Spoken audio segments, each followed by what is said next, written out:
Hoy vamos a meternos de lleno en una de las historias de transformación, bueno, yo diría que de las más bestias y potentes que se han contado nunca. Vamos a viajar a una época en la que creer en algo podía costarte la vida. Y vamos a conocer al hombre que para muchos era la mismísima encarnación de ese peligro. A ver, situémonos en los primerísimos días del cristianismo. Esto no era para nada una fe ya establecida, con sus catedrales y todo eso, ¿eh? Era un movimiento que apenas empezaba, casi secreto. La gente se reunía a escondidas, en casas. Ser seguidor de Jesús significaba vivir con un miedo constante. Miedo a que te arrestaran, te castigaran o, bueno, a cosas peores. Confesar tu fe era, básicamente, un acto de rebeldía total. Y claro, en medio de todo este ambiente de terror había una figura que sobresalía. Un hombre del que todo el mundo hablaba. Su reputación iba siempre por delante de él. Un nombre que en las comunidades de creyentes se susurraba con auténtico pavor. Él era, en pocas palabras, la amenaza con mayúsculas. Ese hombre era Saulo de Tarso. Y ojo, que no es un personaje secundario en esta historia, para nada. Es el gran protagonista. Y para poder entender la transformación tan increíble que va a experimentar, primero es fundamental saber quién era Saulo. Vale, vamos al lío. ¿Quién era Saulo en realidad? O sea, ¿qué le movía a ser literalmente el terror de los primeros cristianos? Pues mirad, Saulo era fariseo. Eso significa que formaba parte de una élite religiosa, muy respetada, conocida por ser súper estricta con la ley judía. Vamos, que eran los guardianes de la tradición. Pero es que su devoción fue más allá. Se convirtió en un celo casi fanático.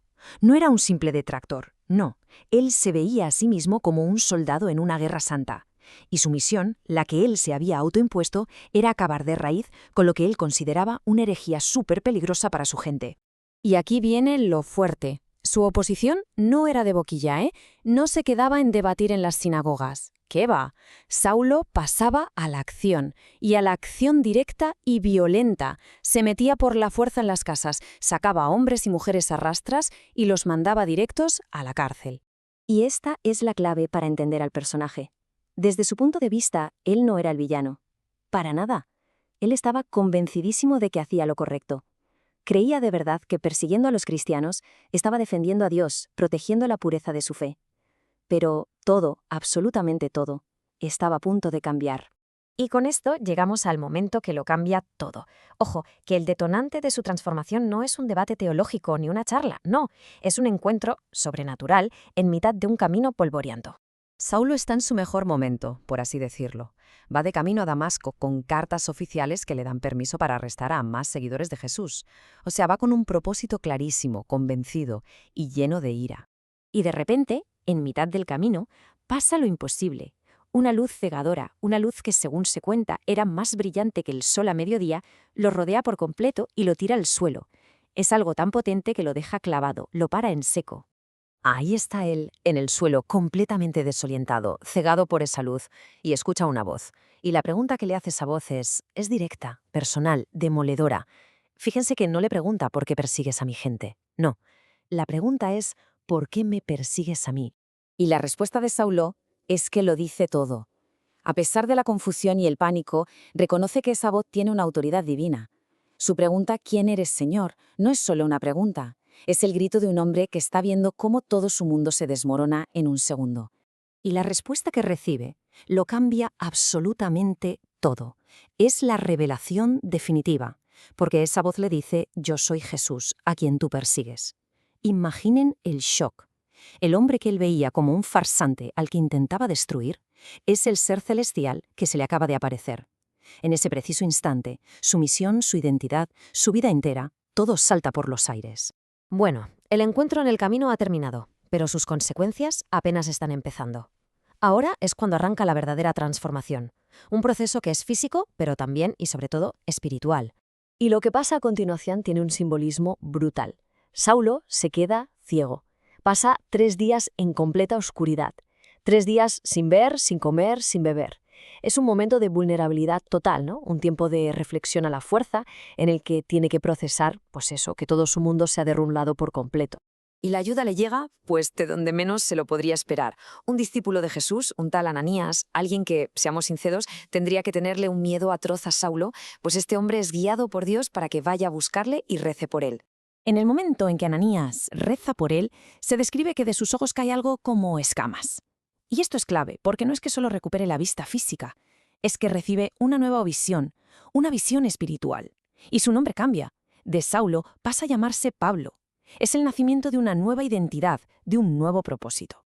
Con una visión nueva y un nombre nuevo, pues llega una misión completamente nueva. Una misión que es básicamente darle la vuelta como a un calcetín a todo lo que había sido su vida hasta ese momento. Y el cambio es que es inmediato y radical. El hombre que antes se dedicaba a perseguir y cazar creyentes, ahora se dedica a viajar sin descanso para hacer justo lo contrario, para sumar más creyentes. El mayor enemigo se convierte en el apóstol más influyente de todos y se dedica a proclamar a los cuatro vientos el mismo mensaje que él antes intentó callar a la fuerza.